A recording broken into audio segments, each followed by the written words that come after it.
क्रीड़ा का शुक्ला को वन में इंद्र के पास ले जाना। श्री विष्णु भगवान राजा वेन से बोले कि जब ब्राह्मण के रूप से क्रीड़ा ने शुक्ला के पति के आगमन की कथा कही भी, पर पुरुष जानकर शुक्ला पतिव्रता ने विशेष कुछ ना पूछा। तब वहां से जाकर क्रीड़ा फिर एक पतिव्रता स्त्री का वेश धारण कर चारु पतिव्रता शुक्ला के गृह में गई। वह उसको आई हुई देख वह सत्य स्वरूप युक्त धन्य रूप शुक्ला आदर समेत बोली। सुंदर पुण्य वाक्यों से क्रीड़ा की बड़ी पूजा की। तब क्रीड़ा मुस्कुराकर विश्व विमोहन वचन बोली कि सखी, और तो हमारे सब अच्छा है, परंतु हमारे स्वामी कहीं विदेश को चले गए हैं। वे हैं तो बड़े गुणज्ञ, वह प्रबल धीर विद्वान, महिमा युक्त, अत्यंत पुण्यात्मा, परंतु अत्यंत पापनी हमको छोड़कर कहीं चले गए हैं। इस बात को क्रीड़ा ने बहुत पल्लवित करके विधि पूर्वक जब शुक्ला से कहा, तो उसे सुनकर शुक्ला ने अपने शुद्ध भाव से क्रीड़ा से पूछा कि हे सुंदरी, तुमको तुम्हारे पति क्यों छोड़ गए? उसने कहा कि छोड़ने का कारण मैं नहीं जानती। मैं तो जिस जिस काम की इच्छा वो करते थे, सब तुरंत करती थी। वह सब पुण्य कर्म करके अपने भर्ता के वचन मानती थी। वह सदा उन्हीं का ध्यान स्मरण किया करती थी। वह एकांत में सदा अपने गुणों से उनको प्रसन्न करती थी। शुश्रूषा से सदा प्रसन्न रखती थी। यह सुन शुक्ला ने कहा कि हम भी कर्म मन वचन से अपने स्वामी की सेवा यथाशक्ति सदा करती थी। आज्ञा के प्रतिकूल कभी नहीं चली, परंतु ये कुछ हमारे पूर्व जन्म के कर्म का विपाक है, जिससे हमारा भर्ता हम अभाग्नि को छोड़कर चला गया। हे सखी, मैं अपने जीव व देह को धारण ना करूंगी। पति से हीन निर्घृण स्त्रियां कैसे जीती हैं? रूप, श्रृंगार, सौभाग्य, सुख, संपदा, महाभाग स्वामी ही स्त्रियों को शास्त्री में कहा है। किरीड़ा यह सुन कुछ ना बोली और विचारने लगी। वह शुक्ला ने जो क्रीड़ा ने क्रीड़ा के अर्थ कहा, उसको सत्य ही माना। वह जाना कि हमसे भी अधिक पतिव्रता है। इससे वह पति देवता महाभागा शुक्ला उसके विश्वास में आ गई। वह अपने पूर्व के पति सेवा रूप कर्म क्रीड़ा से कही। जब शुक्ला ने अपने पूर्व के समाचार संक्षेप से कही, जैसे कि उसका पति उसे छोड़ पुण्य तीर्थ यात्रा करने को गया था, वह उसको संग नहीं ले गया। हे मनस्तुनी, जैसे जैसे उसको इंद्र की ओर से दुख मिले, सत्य तप तब उसने क्रीड़ा से वर्णन किए। वह क्रीड़ा भी पतिव्रता का वेश धारण कर वहीं रहने लगी।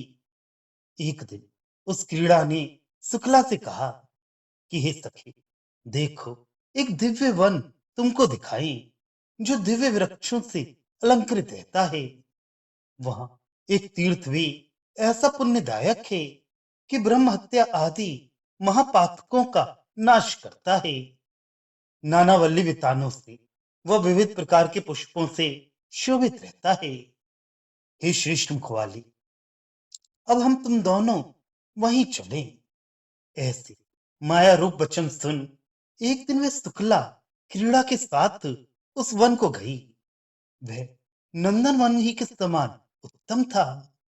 सब ओर से सुगंधित पुष्प फूल रहे थे।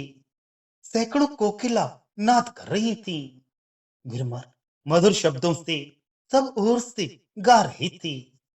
गूंजते हुए पुण्य पक्षियों के शब्दों से वह वन मनमना रहा था। चंदन आदि सुगंधित वृक्षों से विराजित था। सब भोगों से संपूर्ण वह पापी वसंत ऋतु से युक्त था। वसंत व काम ने शुक्ला को मोहने के लिए बनाया था। उस क्रीड़ा के साथ शुक्ला उस सर्व भवन वन में गई जो कि सुखदाई और पुण्यकारी था। हे राजन, उसके साथ शुक्ला वन को देखने लगी और माया के भाव को नहीं जाना। देव मूर्ति से प्रकाशित इंद्र जी आए और उसी दूती के साथ कामदेव भी वहां आ गया। सब भोगों के पति होकर काम लीला से युक्त इंद्र काम से बोले कि शुक्ला प्राप्त है। हे महाभाग, प्राह कीजिए, क्रीड़ा के आगे स्थित है। क्रीड़ा में माया करके तुम्हारे निकट इसे लाया है। अब पौरुष दिखाओ, जो हो तो निश्चय करो। यह सुन कामदेव इंद्र से बोला कि प्रथम तुम अपना दिव्य रूप शुक्ला को दिखाओ, तब हम अपने 5 दारुण बाणों से इसे मारें। यह सुन इंद्र बोले कि हे मूर्ख, वह तेरा पौरुष कहाँ है जिसके बल से तूने तीनों लोकों की विडंबना की थी। अब हमारे आश्रय से इससे युद्ध करना चाहता है। तब काम बोला, उन देव महादेव शूली ने पूर्व समय में जब से हमारा शरीर नष्ट किया है, तब से हमारे शरीर ही नहीं है। पुरुष को देखकर स्त्री इच्छा करती है, तो हम फिर शरीर धारण करके उसके शरीर में प्रवेश करते हैं। वह जब पुरुष स्त्री को देख मैथुन की इच्छा करता है, तो उसके शरीर में प्रवेश करके प्रेरित करते हैं। स्त्री ने पूर्व समय जिस रूप को देखा, उसके भीतर प्रवेश करके फिर उसी रूप का स्मरण मैं कराता हूं। यदि पुरुष ने प्रथम स्त्री को देखा, तो उसके अंग अंग में प्रविष्ट होकर उस स्त्री के रूप का स्मरण बार बार कराता हूं। अदृष्ट को आश्रय कर पुरुष को मैं उन्माद युक्त कराता हूं। वैसे ही निसंदेह नारी रूप को भी उन्माद युक्त कराता हूं। हे इंद्र, स्मरण से स्मृ हमारा नाम हुआ है। उसको देखकर वैसा ही रंग, वस्तु, रूप आश्रय करता हूं। अपने तेज के प्रकाश से बाध्य बाधकता को प्राप्त होता है। नारी रूप को आश्रय कर धीर पुरुष को मोहित कराता हूं। पुरुष को आश्रय कर अच्छी स्त्री को मोहित कराता हूं। हे इंद्र, रूपहीन मैं हूं, हमको रूप दीजिए। आपके रूप को आश्रय कर उस अभीष्ट को साधन करूंगा।